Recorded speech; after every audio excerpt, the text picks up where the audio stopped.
You got you got all the interest rate information out, right? I did. Let's talk about baseball. I mean hardball. Let's talk baseball. about hardball. Okay, so you've got. We've all heard. I think it's well documented. Talked about a lot that it is it's a seller's market. There's not enough inventory, which ultimately means we're seeing prices rise slightly, but we're just seeing the people that want to buy houses are continually saying, you know what, I can't find a house. So in my world, if there's not a lot of inventory, then that means that generally speaking, the seller is in a position of leverage. So, okay, sellers, here's some suggestions we've got for you. If you're ready to play hardball, here you go. Number one is if someone makes an offer and you want to counter at your list price. That's right. You're selling it for $200,000. They make an offer at $180. Come back at $200. Say, here's my counter offer. That's right. If someone makes an offer and you don't like the offer, reject the offer. Don't counter and invite the buyer to resubmit. Just reject it altogether. Our realtors that are listening are going, wow, I don't know if I'd suggest that any of my clients do this. But folks, again, that's why we called it hardball, and we're not saying that it's for everybody, but these are some suggestions. And you may choose to use them. Right. No fault in any of these. Well, what's the third one, Craig? Well, for years I've actually given this advice to people, and one thing you can do is if you've got your home, first of all, your home has to be listed. Let's just lay some groundwork out. You've got to have your home listed at a price that is suitable for the market. If you've got your home way overpriced, playing hardball is going to get you no sale.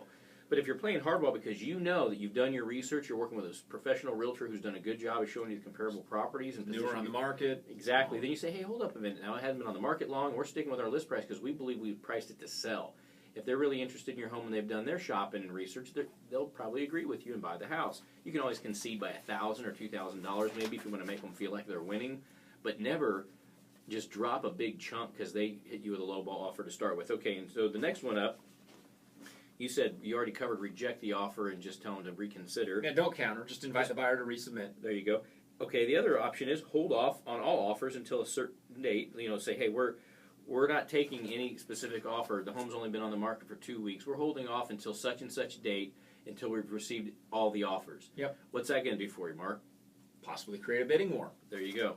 Say on August 15th, we will review all submitted offers, and the best offer is the one that we will likely accept. So that way you've got people ideally submitting those offers, and you may get an over list offering. So in fact, that's what does oftentimes happen when you employ this strategy. If you do have a great house in a great area, priced right, and the inventory's slim, someone says, oh man, they're not, let's just write a letter, let's tell them how bad we want the house, and let's go ahead and offer them $5,000 over list price and see if they'll take our offer now. I mean, you may find yourself getting a premium price for your home if you use this strategy. What else? Okay, there's another. Say you get the offer, and it's an offer you're comfortable with. Possibly it's close, but they also, many times they're going to ask for some concessions in the form of buyer paid.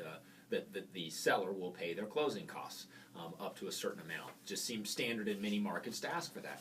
So, you can counteroffer with an increase to the amount. So if you think, oh, well, they offered, we're asking 205, they offered 200, we're good with that offer, but only good if that's what we net, or if that's the price we get. So they wanted 2,000 in closing costs. Really, they're offering you 198.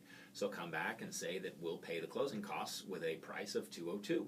That way you get the 200 that you were comfortable getting. So again, if they want you to pay closing costs, add it back on. If you're at 205, you want to sit tight there, and they've offered 205 and want closing costs, you believe that you can still get it. Just understand that if you increase the sales price, it's got to be supported in the appraised value. But that's a suggestion for those of you who want to play a little hardball. And last piece before we get into the next should you stay or should you go scenario, I'll just say, this works on both sides of the table.